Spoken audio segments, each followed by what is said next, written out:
Bonjour chère famille interaméricaine, je vous invite à ouvrir votre Bible avec moi. Aujourd'hui, considérons Philippiens chapitre 3, versets 13 et 14, où il est dit « Frères, je ne pense pas l'avoir saisi, mais je fais une chose, oubliant ce qui est en arrière et me portant vers ce qui est en avant, je cours vers le but pour remporter le prix de la vocation céleste de Dieu en Jésus-Christ. » Alors que nous commençons cette nouvelle année et que nous méditons sur le thème libéré pour les 10 jours de prière, il nous est rappelé que la véritable liberté en Christ ne consiste pas à rester attaché au passé, mais à être libéré pour avancer avec un but dans la mission. Lorsque nous poursuivons un objectif en partenariat avec le Seigneur, notre avenir est assuré, car en Christ nous sommes libérés de la culpabilité, de la peur et des chaînes qui nous empêchent d'avancer avec foi et détermination dans la course de la vie.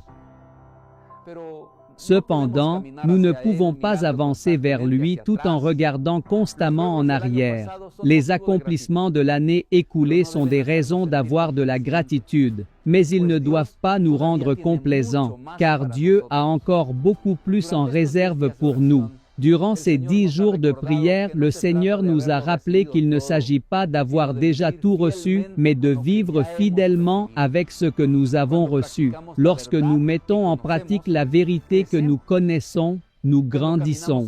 Lorsque nous marchons dans la lumière que Dieu nous a déjà donnée, nous faisons l'expérience d'une liberté toujours plus profonde. Avançons aujourd'hui avec foi et détermination, libérés du poids du passé et fortifiés par sa grâce. Prenons part à la course en cette année 2026, enracinés dans la Bible, avec notre identité ancrée en Jésus, répondant ensemble à l'appel et disant « J'irai » en vivant la mission.